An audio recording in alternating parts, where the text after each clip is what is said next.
Das ist die Symphonie von Menschen, die nicht länger Sklaven sind. 아나타니 아츠이 이노치가 마지막은 아스가 기다도 기소사스가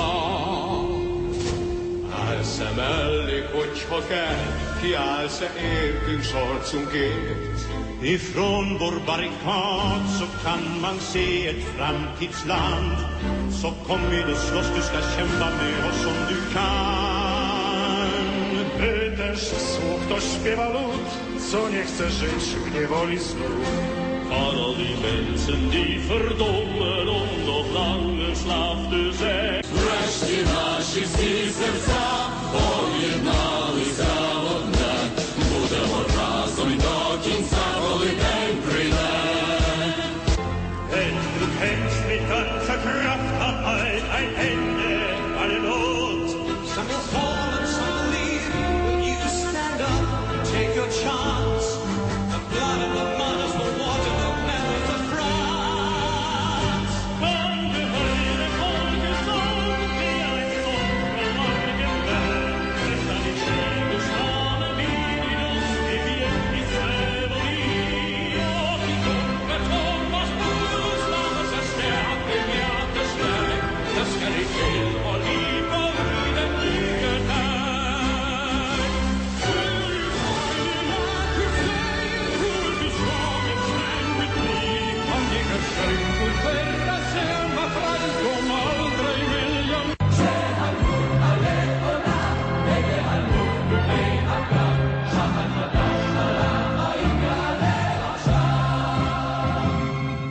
قرر مينك مشي معنا نحن أخذنا القرار وحدة الحرية تجمعنا الشهادة تاج الأحرار دفعنا أرواح اشترينا انتصار سقف المقهورين وقفوا بوش الاعتداء ودقات قلوب ملايين صارت نشيد وحدة شارك شعبك وعطاك ما هو العز وقف فجر البكرة الجاي هلا ابتدى. That was the Song of Angry Men from Les Mis, sung by a number of angry Germans, Jews, Ukrainians, and Arabs. Also an angry glee club in Indiana. But where is the anger really in New York City? In a few days, New York voters will probably vote for the usual suspects, sending the same bureaucrats back to Albany. There's a whole lot to be angry about in New York City and in the world, but sadly, anger and resentment just seem to be exploited to promote war and deepen oppression.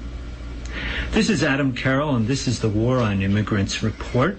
And the oppression of immigrants continues at home and around the world with no immigration reform in sight. Today's program looks at the targeting and demonization of children as one troubling new aspect of this problem. I guess this makes it our back-to-school edition of War on Immigrants report. Fleeing war and lawlessness, thousands of children have arrived in the U.S. and are being held this summer in facilities throughout the country. How is this affecting New York City? In this show, we'll be speaking with Claire Thomas, attorney at Safe Passage, to talk about their work with the children who have arrived and what conditions and situations they are facing. Also, we will speak with other guests working in juvenile justice about the incarceration and sentencing of 16, 17-year-olds as adults, and if there are any prospects for reform in the system currently. Of course, it's not only in the USA that children are exploited and abused. So perhaps we should mention that this August, UNICEF shipped 1,000 metric tons of life-saving supplies for children caught in the world's most urgent crises, the largest emergency supply operation in the organization's history. In a single month, it's going to Syria. The amount delivered would fill 19 cargo jumbo jets. At least 42 children were killed in government airstrikes and shelling across Syria in the last 36 hours, the Syrian Observatory for Human Rights reported on Sunday. Every year, Thailand arbitrarily and indefinitely detains thousands of child migrants and asylum seekers due to their immigration status or that of their parents, according to a new report this week from Human Rights Watch. Reuters reported that an 8-year-old Sri Lankan refugee girl spent 2 years crammed in a cigarette smoke-filled cell with many adults, developing a rash all over her body. A Somali infant lived more than 3 years in an overcrowded, unsanitary room. Due to a lack of space, a 9-year-old girl and her younger brother regularly slept sitting up during their 3-year detention. Such detentions are not in accordance with international law, violate children's rights, risk their health and well-being, and threaten their development, the U.S. rights group added. As we'll see in this show, some of the same situations are occurring in the United States to some extent. At least that's what the allegations are. And so before we get to that, however, it seems appropriate, given this challenging summer, to pause for a moment and remember the children killed during Israel's bombing of Gaza.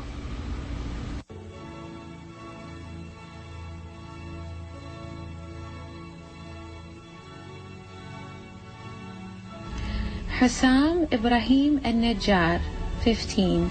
Muayyad Khalid al-Arraj, 2.5. Ziyad Mahir al-Najjar, 17.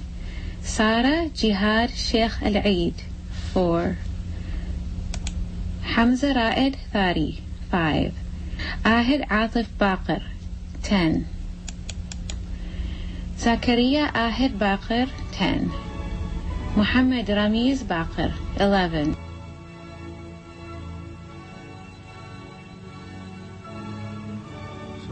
Salim al-Astal, 8-17. Musa Muhammad al-Astal, 15. Maryam Atiya al-Arja, 9. Abdullah Ramadan Abu Ghazal, 4. Abdul Rahman Bassam Katab, 6. Saad Mahmoud al-Hajj, 17. Fatima Mahmoud al-Hajj, 14. Ismail Hassan Abu Jameh, 17. Ismail Muhammad Baqir, 10. Ibrahim Ramadan Abu Dakhar, 10. Yasmin Mahmoud Al-Asfal, 5.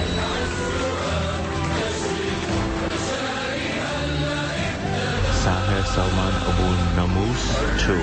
Anas Yusuf Kandil, 17. Noor Marwan Al-Najdi, 10. Safa Mustafa Malaka, 6. Anas Ala Al-Bach, 7. Manar Majid Al-Bach, 13. Marwa Majid Al-Bach, 7. Amal Baha Al-Bach, 1.5. Qusay Isam Al-Bach, 12. Muhammad Isam Al-Bach, 17. Ahmed Nahil Mahdi, 16. Hussein Yusuf Karawi, 12. Basil Salim Karawi, 9.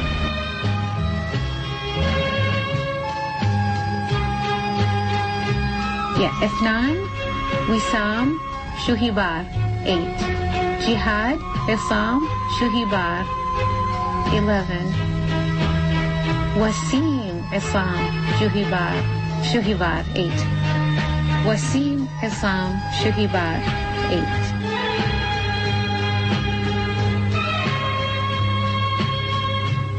Abdul Muhammad Karawi, 12. Qasim Jabbar Karawi, 11. Sayyid Iyad Abdul Ali, 8. 13. Muhammad Salim in Taiz, Muhammad 13. Ibrahim Al-Masri, 14. يمين رياض الحميدي 4.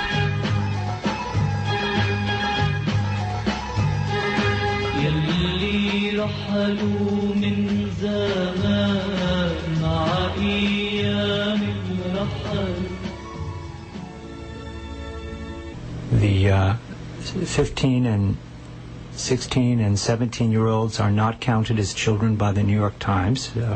There's an interesting August 11th article on Mondo Weiss by Patrick Connors talking about how, in this case, the New York Times is kind of assisting Israeli policy by claiming that these are combatants because they're teenagers.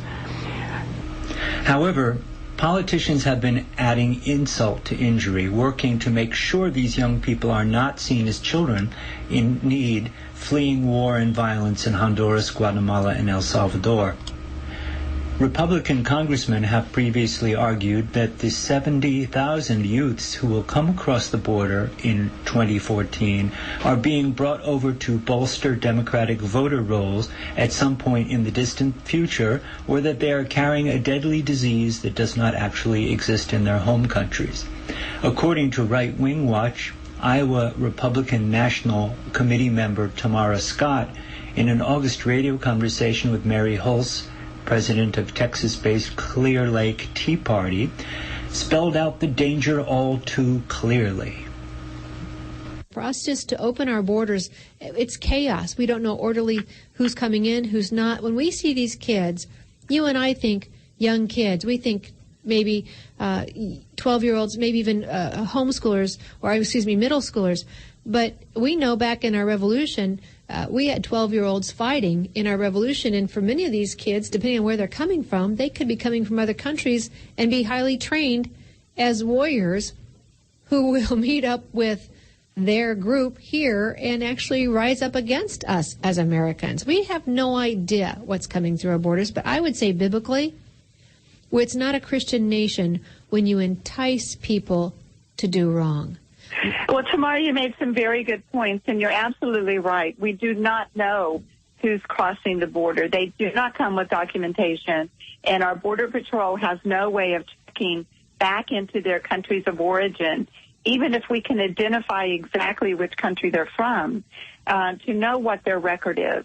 And we do know that Hamas and Hezbollah they fund several training camps in Venezuela and other South American countries, and they are training these youth, beginning as early as 8 or 9 years old through the MS-13 gangs, but they are being trained as warriors. You're absolutely right.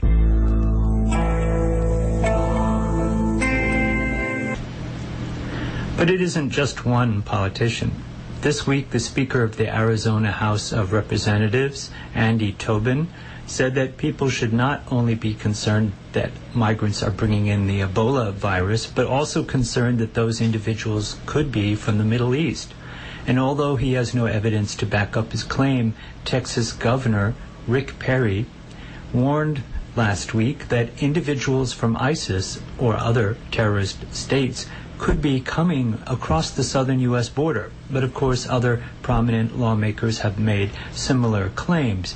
As federal authorities open new facilities to house the influx of migrant children traveling alone, some lawmakers are claiming they are too diseased to be held even temporarily. Last week, one Texas city passed a resolution to ban these facilities within city limits. Other lawmakers in Vassar, Michigan, Hazleton, Pennsylvania, and Murrieta, California have made similar claims.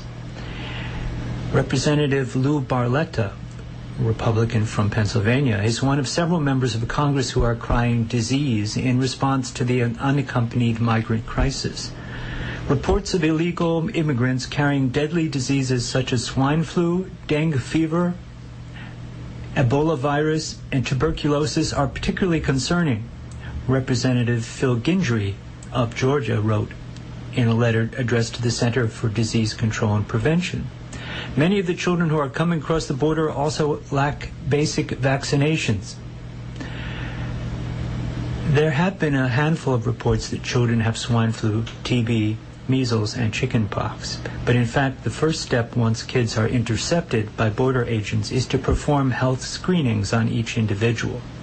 According to the World Bank, many of these unaccompanied children have already been vaccinated. The vaccination rate in the United States hovers at 92%, but comparatively, 99% of Mexican children are vaccinated, as are 93% of kids coming from Honduras, El Salvador, and Guatemala.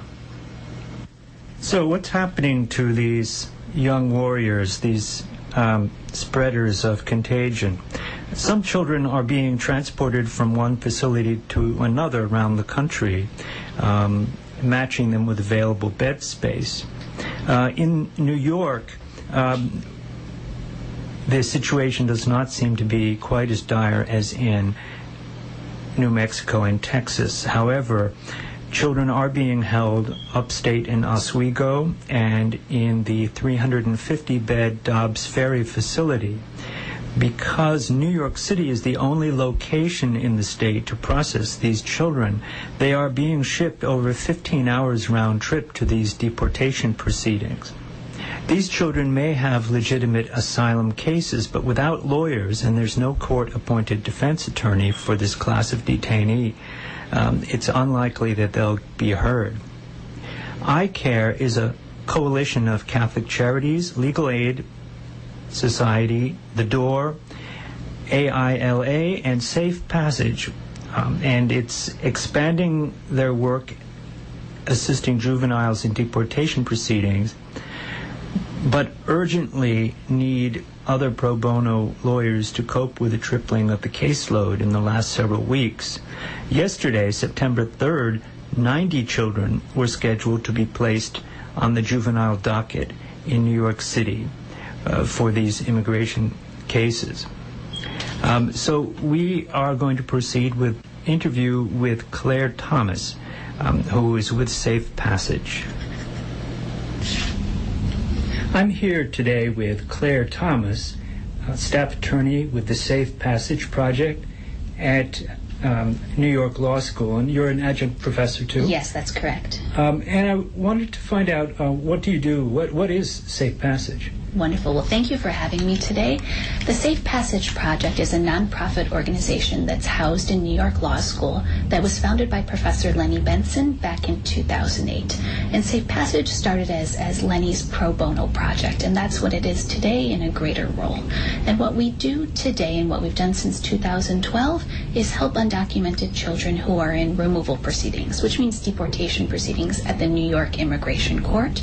And we help them to find pro bono lawyers to help them with their immigration cases for free. So we help these kids to remain legally in the United States.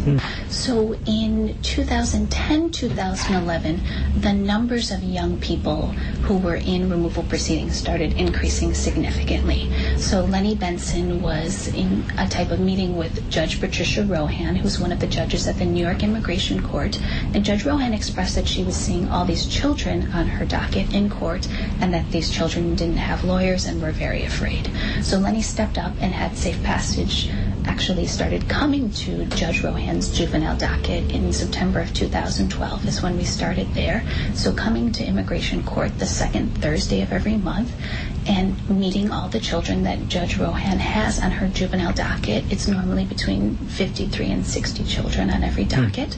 So bright and early at 8 a.m. we're there in immigration court, and we're a team of all volunteers. So we're volunteer lawyers, volunteer interpreters, Spanish interpreters, and volunteer law students who meet bright and early at immigration court, and we ask each child who comes to Judge Rohan's courtroom if the child has an attorney. If the child says yes, then that's great. And if the child says no, then we ask the child if she'd like to meet with a lawyer for free.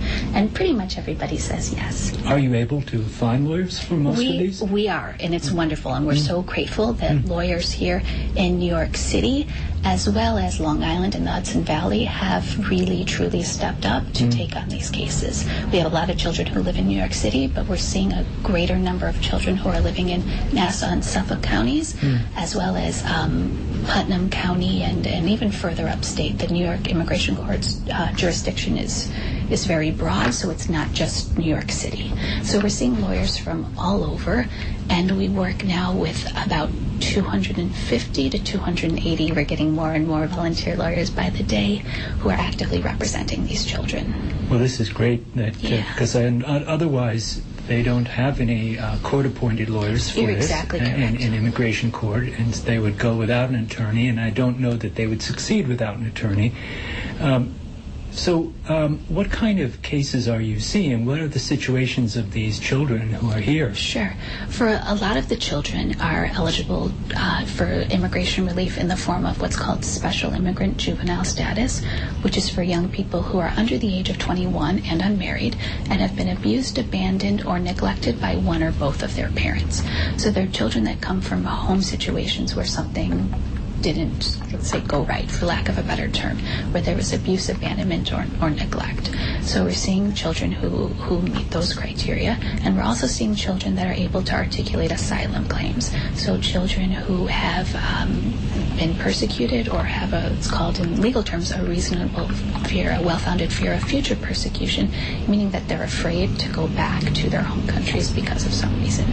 Those are the majority of the cases that we're seeing. There's also young people who are victims of human trafficking, young people who have been victims of crime here in the United States who might be eligible for something called U non-immigrant status or a U visa, and sort of various other forms of immigration relief. The majority of the children we see are coming from Guatemala, El Salvador, and Honduras. We do have a few children from Ecuador as well, and from other South American and Central American countries, and a few children from Haiti, and then a few children from all around the world, really. Is fleeing from a gang situation sufficient for a young person to apply for asylum? That's a great question, and that's a difficult question. So theoretically, in asylum law and how it's written in our statutes and in our interpretation, is that there has to be an account of a nexus base for asylum, which means that you can't just be afraid of something, but that something that you're afraid of has to be one of the 5 grounds that are in the statute. So you have to be persecuted or have a fear of persecution based on your race, your religion, your nationality, your membership in a particular social group, or your political opinion. So gangs isn't articulated as one of those. However, we are able to make those cases work.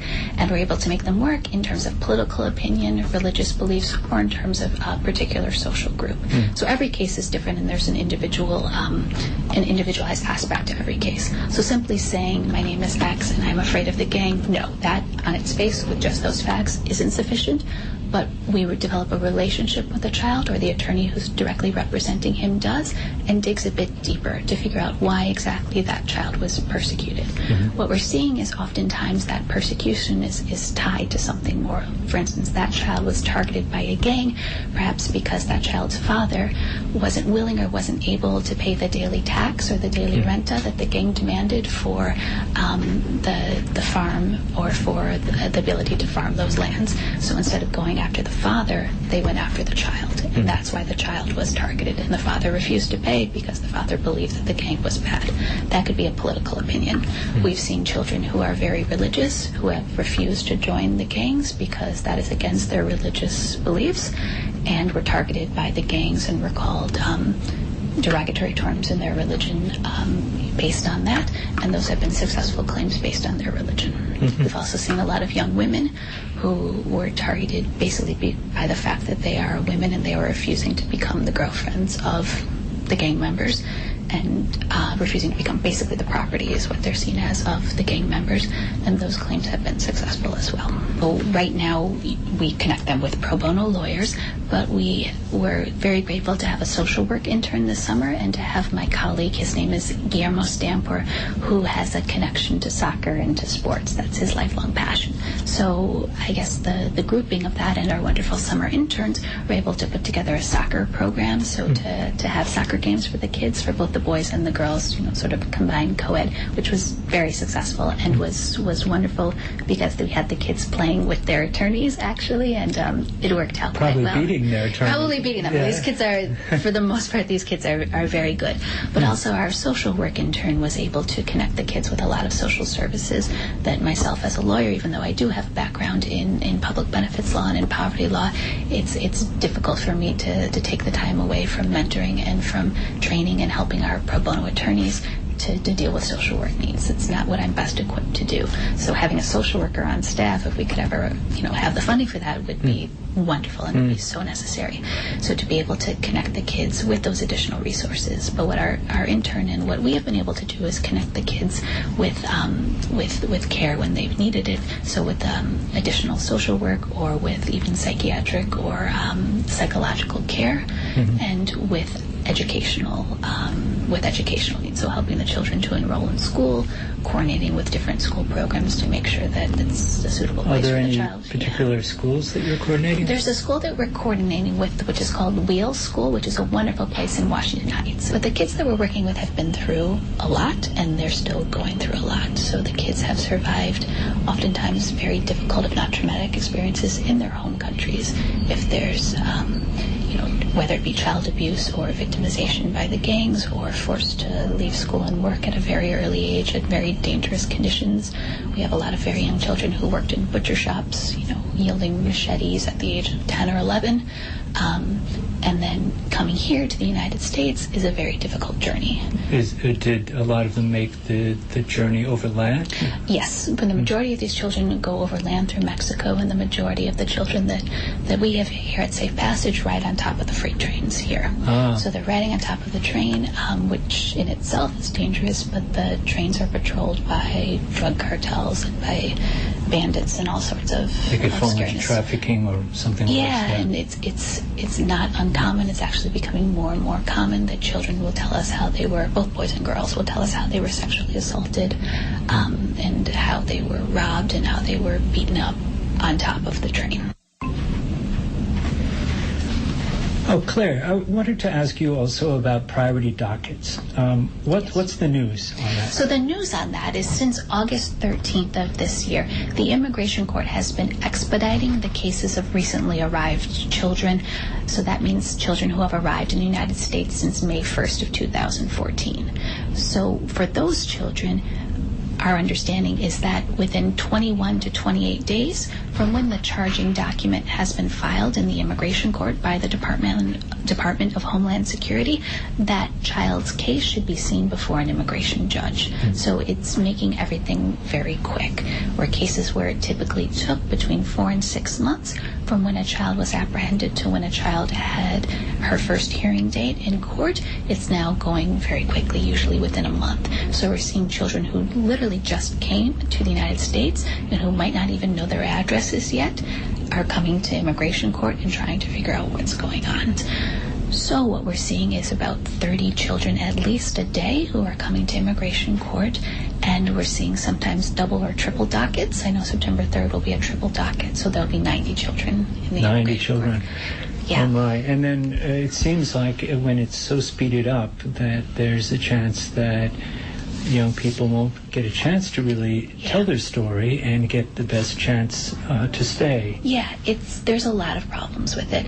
And so Safe Passage and the other juvenile docket providers have gotten together and formed a coalition that's called I Care. And so between the 5 of us, we've actually been covering those dockets. So we've been going there with a team of volunteers each day. So everyone took a day of the week, and we've been doing that since August 13th, and we'll continue to do that.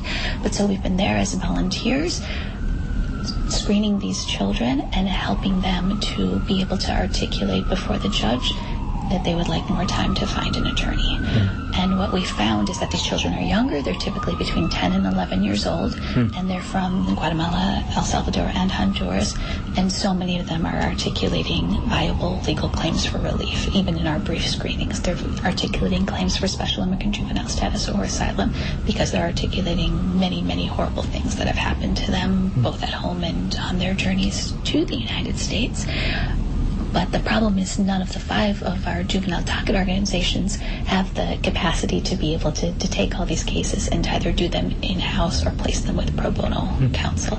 I'm used to taking 30 cases a month and placing them with pro bono counsel, and now it would mean 30 to 60 cases a week. And we don't have the resources to be able to do that. Wow. So you need more resources and also more pro bono attorneys. We need more pro bono attorneys, yes. We work with a lot of people who have law licenses but actually don't practice law, for instance. And so we've put together a series of trainings. We did 5 trainings in July, and we're hoping we have some of those online soon, available for free to anyone, and we're hoping to be able to repeat that training series as well, so that lawyers have the background they need to be able to complete these cases. Well, it sounds like really an emergency. And next week there'll be 90 kids who need attorneys, and then still more after that. Still more every day. So I hope that people will go to the website. Yes. And offer their services and offer to support Safe Passages. That would be wonderful. Yes, we appreciate that. Thank you. Thank you. This is WBAI 99.5. Please stay tuned for second half of War on Immigrants report.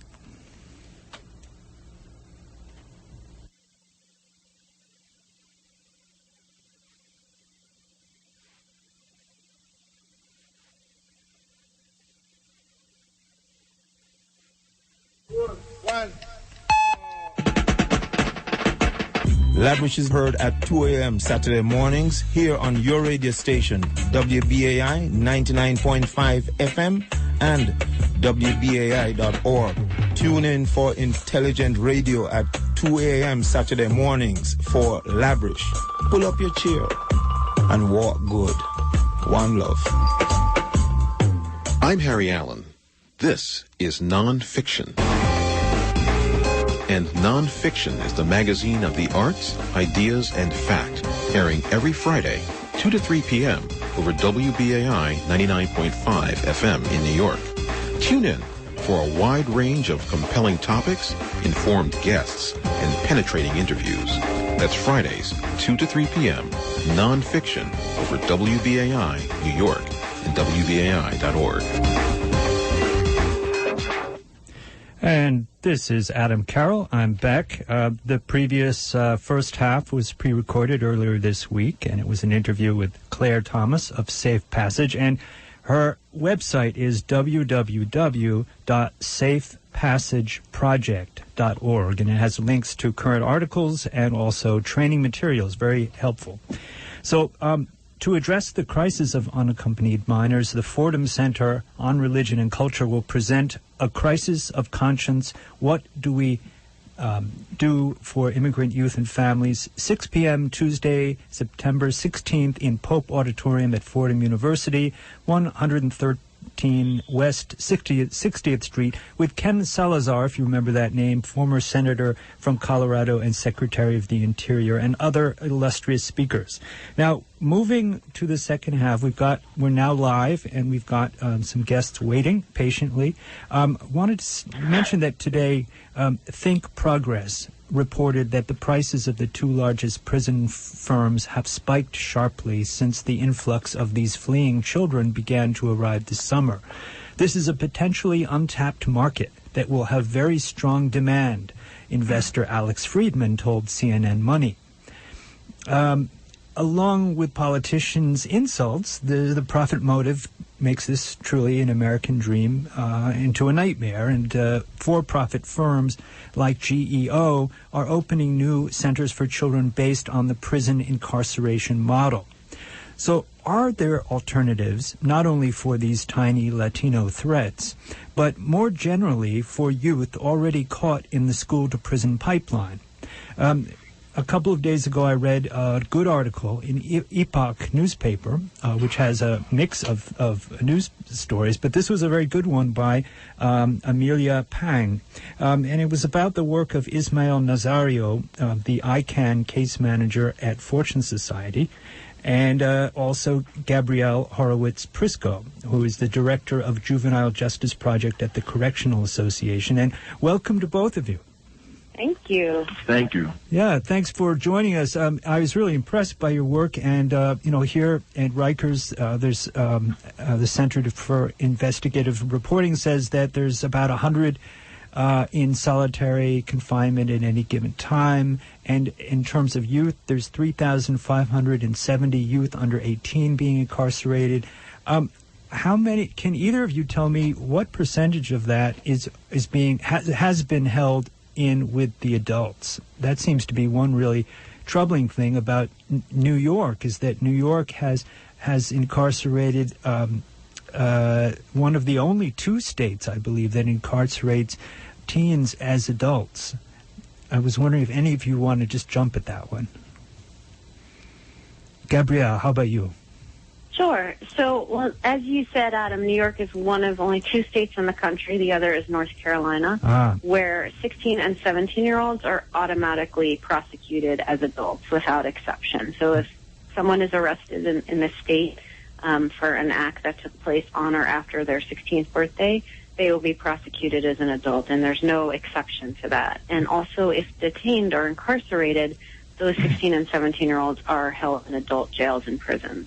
So the answer to your question is 100% of the young people who have been arrested for something that took place on or after their 16th birthday are in adult jails and prisons. There's no exception to that. That's really awful. Yeah.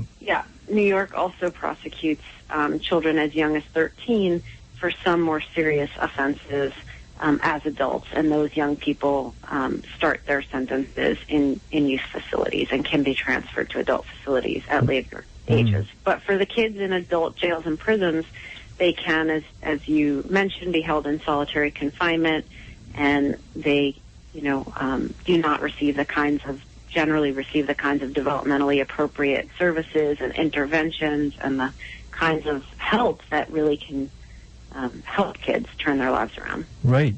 Well, Ismail, I was wondering, about your path to working at the Fortune Society. I guess you were incarcerated at one time. I wonder if you could tell us about it.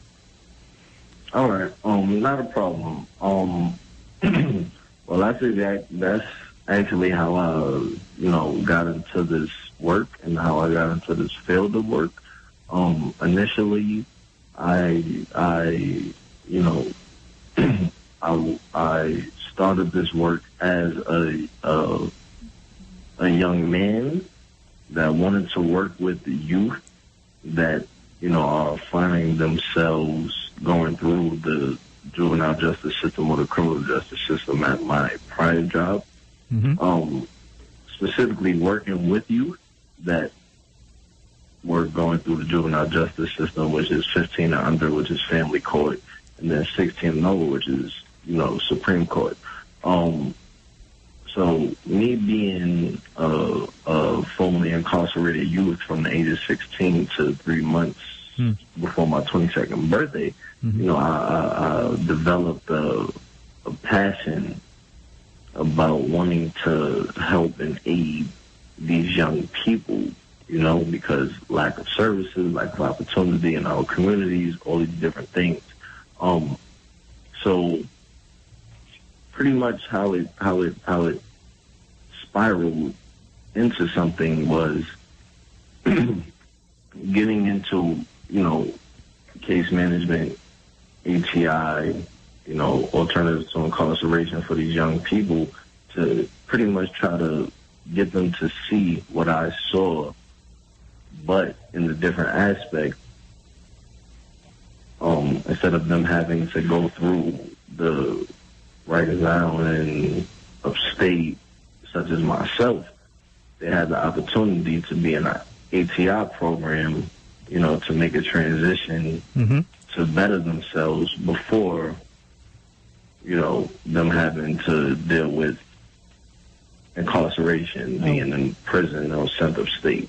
Ismail, what does ATI stand for? Alternative to incarceration. Right, and so you're building on your experience of being incarcerated as a young, I was going to say young adult, but no, as a 16-year-old. And were you also put in with the adults? Did you have that experience? Well, how can I explain this? When you're arrested as a 16-year-old, 16 and up, let's leave it at adolescent, 16 to about 19. 19, in New York City, you transition to the adults, right? So from 16 to 18 to 19, you're in adolescence, which is, you go to Rikers Island, which is pretty much an adult jail, and once you're there, the R&DC, which is pretty much labeled as C-74, there are adults in that facility as well. So there's minimal interaction, but there's some interaction with the adult population, such as the visit floor, going to the infirmary, walking down a corridor, things of that nature. So it sounds though that there's an adolescent ward, but that even if the mixing is somewhat limited, they're still treating you as an adult. It's not like taking into account your age, that your brain is still developing. It's really, and I was wondering if you could speak a bit about that, the brain development part, because I was in a meeting with the new commissioner. I was an interfaith delegation last week at Rikers, and Commissioner Ponte was talking about that. It was great to hear him and some of his staff in the women's ward particularly talk about this theory about how youth brains are different, and that the treatment of youth need to recognize that. Well, pretty much when it comes to that, I mean, I agree with that 100%. Of course, a youth, adolescent brain is different from an adult brain. I mean, there's plenty of studies that show the neurobiological differences between a adolescent's brain compared to an adult's brain, that the brain doesn't stop developing until the age of 25, all these different things. So, why put someone's child in an adult facility? Because if I'm arrested at 16 years old, I don't fight my case on Rikers Island for X amount of time before I'm classified as an adult, right? And I get sent upstate, let's say, at 17, which I'm still a child. Depending on the severity of the crime, or what I plead to, or what I, go to trial and lose trial in the time that I'm sentenced, the time that I'm sentenced to from the judge, that'll determine where I land in a prison upstate. So that'll determine the population that I'm around, which are people that are 30, 40, 50 years old that's been incarcerated for 10, 15, 20 years, So you're putting the 16, 17, 18-year-old in a situation where they may be sent upstate to a prison with grown men that's been incarcerated for 10 years, 5, 10, 15, 20 years and more. Yeah, that sounds problematical. I was wondering, Gabrielle, if you could speak on that, and if you see any changes. I'm sure you're working to try to change the system. Yeah, thanks. So I think a distinction that is made is important, which is that, when Iz was talking about the adolescent unit on Rikers, first of all, we know that even though that unit houses adolescents, right, that children there are very, very much at risk. The Federal Department of Justice, just issued a really scathing report about conditions for adolescents on Rikers. But also to note that in the state prison system, young people are generally, as far as we know, in the general population with adults. I want to say that this doesn't serve anybody. Young people, national research has shown that young people in adult jails and prisons are at grave risk of harm and abuse. For example, national research shows that young people in adult jails are 36 times more likely to commit suicide than young people in juvenile detention centers. The National Prison Rape Elimination Act Commission has said young people in adult prisons are probably the most at risk for sexual abuse of any population of people who are incarcerated. And young people are not receiving the kinds of services, therapeutic help, and developmentally appropriate approaches that are good not only for them, but also for public safety. And so I think it's very important that listeners and policymakers understand that raising the age of criminal responsibility, which means changing New York's laws so that we no longer prosecute children as adults and we don't house children in adult facilities, is not only the right thing to do and the thing that is consistent with all of the other laws we have. You know, we don't allow 16-year-olds to get tattoos or buy a beer or vote or get a fake tan. But we say in all those instances as a state that children lack the developmental capacity to make those decisions. And yet there's this one area where we treat children like adults. So children who are arrested at 16 or 17 don't, for example, have the right to have their parents notified of their arrest or present when they're questioned by the police. And yet that same child can't get a fake tan under state law. And I think, you know, you asked what we're doing to change that. So there are a number of organizations, advocates, people who are formerly incarcerated who are working on the issue of raising the age of criminal responsibility and trying to work to get New York's laws in line with the rest of the country and to really promote alternatives to incarceration and detention, because the answer is not just about moving kids from youth prisons, from adult prisons into youth prisons. The true work is about developing the kinds of alternatives to detention and incarceration that Iz was talking about, and keeping kids out of prisons and jails as much as possible, and instead providing the kinds of services and treatment and rehabilitation that has actually been shown to work and to reduce crime. Right. Well, in the demonization of quote unquote criminals, real and imagined, they become a category that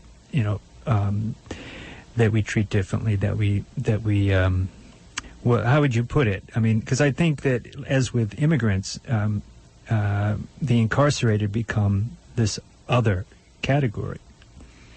Yeah, I think I have spent time inside jails and prisons, and it is absolutely shocking to the conscious to see people literally in cages, to know that children and anyone placed in solitary confinement where for 23 hours a day people have no human contact, where their food is, pushed through a slot in the door where maybe their only contact is a disembodied hand coming through the door. Children are not allowed out to go to school. Their school papers are put through the door. I often say I used to represent children in child abuse and neglect cases in New York. And if a parent locked a child in a small room for 23 hours a day and put food through a slot in the door and didn't take the child out to go to school and just shoved some school papers through, that parent abuse, would be charged with child abuse and neglect, and all the children would likely be removed from their home, and the parent might even be arrested and prosecuted in criminal court for child abuse. And yet this is what we're doing to children and to adults, and it doesn't work for anybody. It's devastating to the psyches of the people who are incarcerated, but it also is really bad for the public in general, because when people are released, for example, from solitary confinement into communities, which happens, and many people are, psychologically devastated by that treatment. It's considered torture. The UN Special Rapporteur on Torture is himself a survivor of political torture and I believe solitary confinement, talked about how solitary confinement for longer than 15 days is torture. And Ismail, were you ever in solitary? Oh, I wonder if we lost Ismail. I believe he was in solitary. Is that what you understand, Gabrielle? Yep, that is my understanding, and I just want to say that Ismail's been just an incredible advocate for other young people, and I think he's really doing one of the most powerful things a human being can do, which is to take their own experience and use it to help other people. And I'm really inspired by his work, and I think it's important to really emphasize that no one is the worst thing that they have ever done. And that one of the challenges of our current approach to criminalization is that we perpetually punish people, and that long after people have been released from jail or prison, they are measured forever in applying for jobs and applying to college and, by their criminal record. And we deny many people the opportunity, to transform. And we also deny ourselves often as a society the participation of people who have a lot to offer. And is just a tremendous example of someone who has taken his experience and is using it to help other young people change their lives. Yeah, it's great that Ismail is I think we have lost him, right, Ismail? All right, but it was great he was with us for a bit, and that he's working at the Fortune Society. You are working at the Correctional Association. I was wondering what kind of policy changes are you looking for? I understand there are a bunch of things, wheels turning. There's a conference coming up. There's a whole lot of things. Yeah. So we work on a lot of issues. The Correctional Association was founded in 1844, and in 1846 we were given a legislative mandate to visit the prisons and report on what's happening inside prisons, and we've been doing this work continuously since then. So we work on policy and legislative reform, and we also run programs for people who have been incarcerated or impacted by the justice system to train them to be advocates for reform. And you mentioned an upcoming conference. I think what you might be speaking about is we'll be at the Brooklyn Museum at the Sackler Center for Feminist Art on September 13th, 14th, and 20th. It's a 3-part series looking at incarceration, and on the 13th we'll be looking at Attica, then and now, and on the 14th we're going to be looking at the issue of children in prison as well as the elderly in prison, and Is will actually be speaking, as will I, and Saigon will be performing, the hip-hop artist, and we'll have a spoken word artist, Messiah. It should be a great day. And on the 20th will be spoken word performances and focusing on women in the justice system. So some of the work, that represents a lot of the work that we're doing, looking at conditions inside prisons, looking at issues of solitary confinement, working to raise the age of criminal responsibility. We do a lot of work on ensuring that lesbian and gay, bisexual, and transgender young people who are inside prisons are safe and protected and have access to culturally competent services. And we run 2 youth programs actually, where we train young people to be the kind of change that they want to see in the world. Mm-hmm.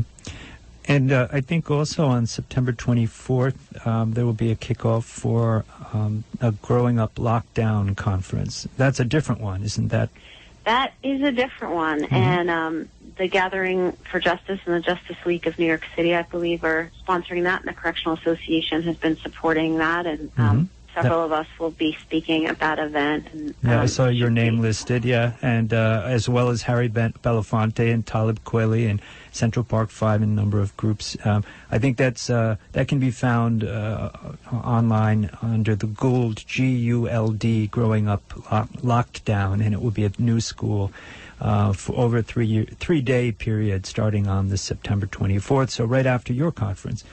Our events, they're not really our events, ours, which are all, by the way, at the Brooklyn Museum on Eastern Parkway from 2 to 4 p.m. again on the 13th, 14th, and 20th. And people can get more information on the Brooklyn Museum website or at the Correctional Association's website, which is correctionalassociation.org. And I just want to really emphasize for listeners, that you had asked before about children specifically, and that, children who are incarcerated and children in general really lack political power, more than really most any group, children don't vote, they don't have money, and children who are in the justice system are often facing multiple kinds of oppressions. You know, many young people come from poor families. They come from communities that have been devastated by poverty. Almost all of the children in the justice system are black and brown. And it is incredibly important that all of us recognize that our fate, our well-being as a society is not only measured by, but is determined by how we treat our children. You know, I often talk about children being like the miner's canary, and that, you know, just like when miners took a canary, you know, into the coal mine, and when the canary got sick, it told the miners, like, you have to get out of the mine. Something in here is toxic. Children register for us what is happening in our society. And if there are children in distress and children in need, we as a society should be looking at what's in the cave, not shooting the canary, right, or locking the child up. Right, and that's what we hear the politicians doing and the policymakers doing. And $45 million in lobbying from the largest prison organizations over the last 10 years. So we've got to raise our voice. And I'm glad to hear your voice again. We're about to sign off, but you have the last word. I'd actually like to touch on what Gabrielle was just saying. Mm-hmm. One of the oldest sayings that we hear is, what, our youth are our future, correct? Mm. So why, extract or, take away from our youth the opportunity, the endless opportunities that the world offers due to a mistake that they made, right? Mm. Instead of giving them the opportunity to take that mistake and make a change in their lives to better themselves and better our community, better, everything around them, right? To grow more, to build, and to show others that there is a way out, there is a way to make it. A lot of our youths, just like Gabrielle was saying, come from impoverished environments, come from lack of opportunities, all these different things that weigh against them. So, mistakes happen. We all make mistakes in life. We all do, right? Some get caught, some don't get caught, some aren't that severe where they have to be arrested. But, at the end of the day, we all make mistakes. So why not give these young people the opportunity to make a change? And right? I think that's a great way to end the conversation because we are out of time. But it's great work you're both doing. People should look it up online. Also join these conferences we've been talking about. The future belongs to all of us together, and let's refuse to be enemies. So thank you both very much. We'll cue up the music. And again, thank you all. This is the War on Immigrants Report. Let the children be free. Thank you. Thank you. Thank you. This land is yours. This land is my land. From California to the New York Islands. Todo para todos, nada para nosotros. This land was made for you and me.